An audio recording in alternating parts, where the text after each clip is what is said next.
Hello everyone, আমার channel decoding nutritional biology with শ্রীপর্ণাতে তোমাদের সকলকে স্বাগত।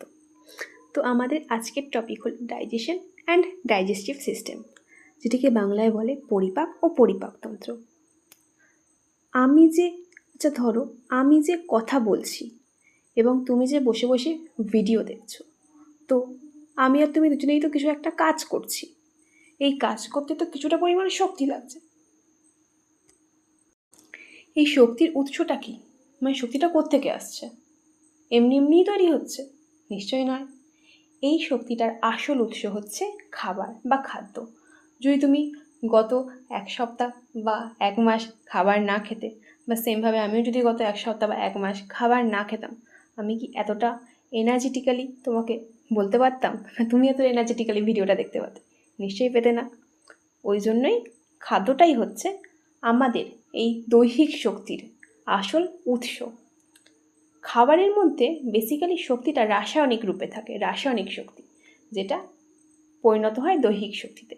তো খাবারের শক্তি বা খাদ্যস্থ শক্তি আমাদের দৈহিক শক্তিতে পরিণত হওয়ার যে প্রথম ধাপটা, সেটা হলো কি পরিপাক বা ডাইজেশন।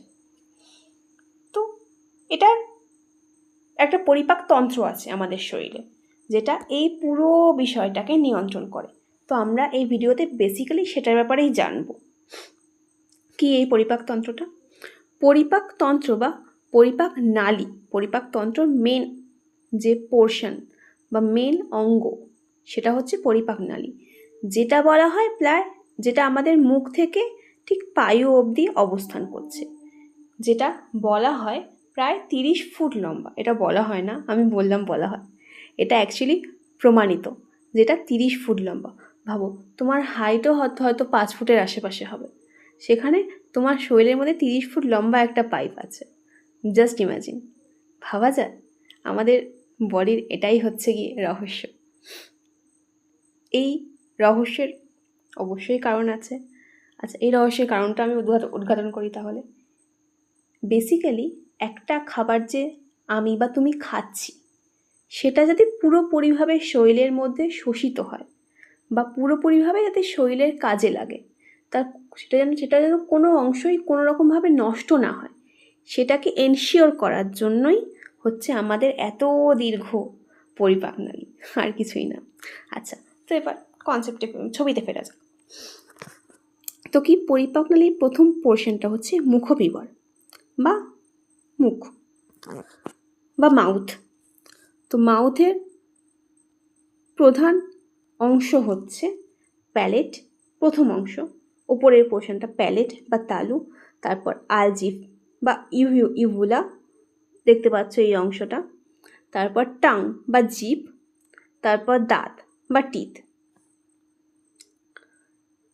এই মুখবিবরের মধ্যেই তোমার খাবারের যে মেন চর্বণ, কর্ষণ, খাবারটা তুমি গ্রহণ করার পর সেটা চেবানো হচ্ছে, খাবারের অংশগুলো আলাদা আলাদা করা হচ্ছে, এই ব্যাপারগুলো হচ্ছে মুখবিবরের মাধ্যমে যান্ত্রিক পদ্ধতিতে বেসিক্যালি। তো মুখবিবরের মধ্যে শুধু যে যান্ত্রিক পদ্ধতিতে এমনি তুমি খাবারটা খেয়ে নিলে ইন দ্য সেন্স খাবারটা মুখের মধ্যে ঢোকালে আর সঙ্গে সঙ্গে যান্ত্রিক পদ্ধতি শুরু হয়ে গেল, সবসময় তো এটা হওয়া পসিবল নয়। হতেই পারে তুমি একটা শুকনো খাবার খাচ্ছ, হতেই পারে তুমি শুধু বাদাম খাচ্ছ, কিন্তু মুখে দেওয়ার পর তো সেটা একটু ভিজে যায় না। সেটা সোর্স কি? সেটার সোর্স হচ্ছে আমাদের লালা গ্রন্থি দ্বারা খরিত লালারস। তো আমাদের মুখবিবরের আশেপাশেই 3 প্রকার লালা গ্রন্থি অবস্থান করছে। কি কি? সাবলিঙ্গুয়াল, সাবম্যান্ডিবুলার আর প্যারোটিড গ্রন্থি, যেটি অনবরত লালারস ক্ষরণ করে যাচ্ছে আমাদের মুখবিবরকে আর্দ্র রাখার জন্য বেসিক্যালি, বা ভেজা রাখার জন্য।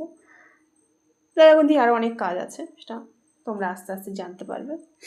তো মেন হচ্ছে মুখবিবরকে আর্দ্র রাখা, আর যে খাদ্য বস্তু সেটা যাতে আমরা সহজে চর্বণ ও কর্ষণ করতে পারি, মানে চেবাতে পারি, সেটাই সাহায্য করা।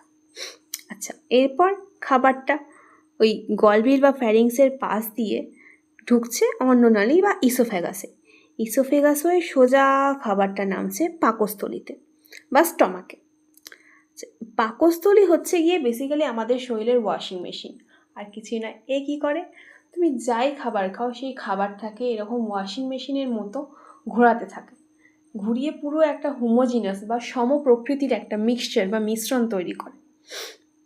লাইক তুমি বিয়ে বাড়িতে গেলে, প্রথমে স্টার্টার চিকেন পকোড়া টকোড়া খেলে, তারপর নান খেলে, নান চানা মশলা এসব খেলে, তারপর মেন কোর্সে বিরিয়ানি খেলে, তারপর আবার ডেজার্টে রসগোল্লা খেলে, রসগোল্লা মিষ্টি এসব খেলে, ও তারপর আবার আইসক্রিমও খেলে। তো তুমি যাই খাও না আলটিমেটলি সেটা পাকস্থলীতে গিয়ে মিশে যাবে, আলটিমেটলি মিশে গিয়ে একটা হোমোজিনাস বা সমপ্রকৃতির মিশ্রণ পরিণত হবে। কারণ আমার শরীর, তোমার জিভ চেনে কোনটা আইসক্রিম, কোনটা বিরিয়ানি, কোনটা ডেজার্ট বা রসগোল্লা, কিন্তু পাকস্থলী চায় না। পাকস্থলী চায় একটা হোমোজিনাস মিক্সচার। শরীর চাইছে হোমোজিনাস মিক্সচার, কারণ তো যাতে শরীরের জিনিসটাকে আত্তীকরণ বা শরীরের মধ্যে শোষণ করতে সুবিধা হয় এমন একটা মিক্সচার চাইছে। তো পাকস্থলীতে আমাদের মেন পরিপাক ক্রিয়াটা হয়ে থাকে, main digestion is done in our stomach. So তারপর কি হয়, পাকস্থলীতে মেন ডাইজেশনটা হয়ে গিয়ে যে খাবারের মণ্ডটা সেটা ডিওডেনামে যাচ্ছে, ক্ষুদ্রান্তের প্রথম অংশ ডিওডেনাম।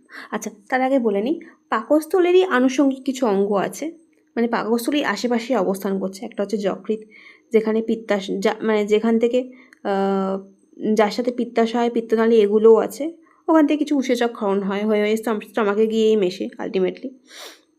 তারপর অগ্নাশয়, ওখান থেকেও উৎসেচক ক্ষরণ হয়, হয়ে গিয়ে স্টমাকে মেশে, কখনো কখনো ডিওডেনামের ওখানেও মেশে। তো এগুলো আছে। তারপর মেন যে খাবারটা, এবার খাবারে ফিরে যাই আবার, মেন যে খাবারটা পাকস্থলীতে মিশ্রণ হওয়ার পর ডিওডেনামে গেল। ডিওডেনাম হচ্ছে ক্ষুদ্রান্তের প্রথম অংশ। ক্ষুদ্রান্তের এই যে ব্যাকা অংশটা দেখা যাচ্ছে সেটা হচ্ছে ডিওডেনাম। তো এটার কাজ কি? এটা বেসিক্যালি স্টমাক থেকে খাবারগুলোকে গ্রহণ করছে, এটা ব্যাকা পোর্শন। তারপর শুরু হচ্ছে লম্বা ক্ষুদ্রান্ত, মানে পরিপাক গ্রন্থিগুলোর মধ্যে ক্ষুদ্রান্তটাই হচ্ছে সব থেকে বেশি দীর্ঘ, যার দৈর্ঘ্য প্রায় 6 থেকে 7 মিটার। ভাবা যায় 6 থেকে 7 মিটারের একটা জিনিস, ও মানে একটা পাইপ, বড় পাইপ, ওইটুকুনি জায়গার মধ্যে দলা পাকিয়ে আছে শরীরের ওইটুকুনি অংশে। তোমরা বুঝতেই পারছো কতটা লম্বা এই ক্ষুদ্রান্ত। যাই হোক, তো এই ক্ষুদ্রান্তের মধ্যে খাবারটা যাচ্ছে। ক্ষুদ্রান্ত হচ্ছে কি এমন একটা কন্ডিশন, এই যে 6 থেকে 7 মিটার লম্বা কেন, যাতে খাবারেরটা যে যাচ্ছে ক্ষুদ্রান্তে সেটা পুরোপুরিভাবে শোষণ হয়। আচ্ছা, তার আগে একটা জিনিস বলে নিই, ডাইজেশন যে পাকস্থলীর মেন যে ডাইজেশন সেটা পাকস্থলীতেই মানে শেষ হয়ে যায়। তারপর পাকস্থলীর পর ইউজুয়ালি আর ডাইজেশন হয় না বা পরিপাক হয় না, তারপর যেটা হয় সেটা হচ্ছে শোষণ বেসিক্যালি। তো ডাইজেশনটা মানে কঠিন খাদ্য সরল খাদ্যে রূপান্তর হচ্ছে, কঠিন খাদ্য বা জটিল খাদ্য সরল খাদ্যে রূপান্তর হচ্ছে। কঠিন খাদ্য কি? কঠিন খাদ্য মানে হচ্ছে মেন 3 রকমের ম্যাক্রোনিউট্রিয়েন্ট আছে, শর্করা, প্রোটিন আর ফ্যাট। শর্করার মধ্যে ডাইস্যাকারাইড বা পলিস্যাকারাইড, দ্বিশর্করা বা বহু শর্করা পরিণত হচ্ছে মনোস্যাকারাইড বা এক শর্করাতে। কী শর্করা? সেটা গ্লুকোজ, ফ্রুক্টোজ, গ্যালাক্টোজ। তারপর প্রোটিন রূপান্তরিত হচ্ছে সরল রূপ কি? Amino acid. ফ্যাট বা লিপিড রূপান্তরিত হচ্ছে তার সরল রূপ কি? Glycerol, fatty acid. তো এই glucose, fructose, galactose, amino acid, glycerol, fatty acid এগুলো হচ্ছে আমরা যা খাচ্ছি সেটা সরল রূপ, যেটা পাকস্থলীর পরবর্তীতে মানে পাকস্থলীতে পরিপাক হয়ে যাওয়ার পর সেই রূপটা আমরা পাবো। সেই রূপটা যাচ্ছে ক্ষুদ্রান্তে। এবার ক্ষুদ্রান্তের মধ্যে সেই রূপটা থেকে সেই রূপগুলো, সরল রূপগুলো শোষণ হয়ে গেল ক্ষুদ্রান্তে যা শোষণ হওয়ার পর কিছু তো অবশিষ্ট থাকবে, সব তো শোষণ হওয়া সম্ভব নয়। আমরা দেখাই সেটা কখনোই পুরোপুরি শোষণ হওয়া সম্ভব নয়, হজম তো হয়ে যায়, শোষণ হওয়া সম্ভব নয়। তো যে অবশিষ্ট সেটা বেরোবে দিয়ে না আমাদের বৃহদন্ত্র দিয়ে। আচ্ছা, তো বৃহদন্ত্রের প্রথম পার্ট কি? সিকাম। এই অংশটা হচ্ছে গিয়ে সিকাম বৃহদন্ত্রে। তারপর নেক্সট পার্ট হচ্ছে ঊর্ধ্বগামী কোলন বা অ্যাসেন্ডিং কোলন। এই অংশটা হচ্ছে অ্যাসেন্ডিং কোলন। তারপর নেক্সট পার্ট হচ্ছে ট্রান্সভার্স কোলন। এই পোর্শনটাকে আমরা বলছি বৃহদন্তের ট্রান্সভার্স কোলন। তারপর হচ্ছে গিয়ে তোমার নিম্নগামী কোলন বা কী কোলন, ডিসেন্ডিং কোলন। এই পোর্শনটা হচ্ছে ডিসেন্ডিং কোলন। আর লাস্ট পোর্শনটা হচ্ছে সিগময়েড কোলন, যার পর আছে গিয়ে তোমার পায়ুনালী বা যার পর আছে কি তোমার রেকটাম বা মলাশয়, একদম লাস্টে হলো গিয়ে পায়ুনালী বা পায়ু। তো আমাদের খাবারের যেটুকু পোর্শন হজম হচ্ছে না সেটা বৃহদন্ত্রের মল রূপে জমা হচ্ছে এবং আস্তে আস্তে সেই মলটা বৃহদন্ত্রের মধ্যে দিয়ে পুরো বৃহদন্তটা দিয়ে ট্রাভেল করে এই রকমভাবে এই পুরো বৃহদন্ত্র দিয়ে মলটা ট্রাভেল করে সিগময়েড কোলন হয়ে রেকটাম হয়ে অ্যানাস দিয়ে বেরিয়ে যাচ্ছে। ওকে, গট ইট। আচ্ছা, তো এটা হচ্ছে ওভারঅল পরিপাক, মানে কোন পথে পরিপাকটা হচ্ছে। তো এবার আমরা একটু এগোই। নেক্সট, পরিপাক কত রকমের হতে পারে? ফার্স্ট ওয়ান, খাবারটা খাচ্ছি আমরা, যেটাকে বলছে প্রপালশন বা প্রসারণ চলন, যেখানে ফার্স্ট কাজটা করছে সোয়ালোয়িং, যেটা ওরোফ্যারিংস করছে। দেখো আমি বাংলা ইংলিশ দুটোই অল্টারনেট করে দেখাচ্ছি, একটু বোঝার চেষ্টা করো। প্রথম কাজটা করছে ওরোফ্যারিংস বা মুখগলবিল, যেটা গেলা বা সোয়ালোয়িংয়ের কাজ করছে। তারপর ইসোফ্যাগাসের মধ্যে oesophagus, stomach, small intestine, large intestine, এগুলোর মধ্যে কী হচ্ছে? পেরিস্টলসিস হচ্ছে। প্রপালশন মানে বলছে প্রসারণ চলন, মানে খাবারটা একটা জায়গা থেকে আরেকটা জায়গায় যাচ্ছে, প্রসারিত হয়ে যাচ্ছে খাবারটা একটা জায়গা থেকে আরেকটা জায়গায়, এটাকে বলছে প্রসারণ চলন। তারপর আর কি রকমের পরিপাক হচ্ছে? আরেকটা পরিপাক বলছে কেমিক্যাল ডাইজেশন বা রাসায়নিক পরিপাক। সেটা কি? ওই যে এনজাইমগুলো মিশে জটিল খাদ্যকে সরল খাদ্যে রূপান্তর করছে, এটাই কেমিক্যাল ডাইজেশন বা রাসায়নিক পরিপাক। তারপর আরেকটা কি পরিপাক বলছে? মেকানিক্যাল ডাইজেশন বা যান্ত্রিক পরিপাক। কি?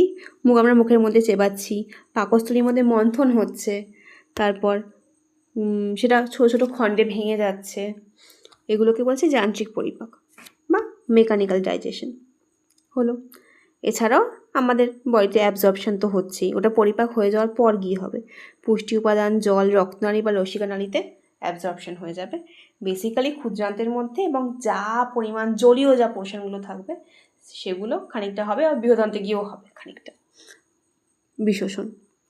এইভাবেই আমাদের পরিপাক বা পরিপাকতন্ত্র একটা কনসেপ্ট বা ধারণা হলো। আজকের ভিডিও এই পর্যন্তই। Thank you for watching. আর তোমাদের যদি নিউট্রিশন ও বায়োলজি রিলেটেড কোনো গাইডেন্স দরকার হয় তো একদম আমাকে অবশ্যই যোগাযোগ করুন। আর এই ভিডিওটি ভালো লাগলে লাইক ও শেয়ার করতে ভুলবে না, এবং চ্যানেলটিকে সাবস্ক্রাইব করে অবশ্যই বেল আইকনটি অন করে রেখো। তো থ্যাংক ইউ বন্ধুরা, আবার দেখা হবে পরের ভিডিওতে।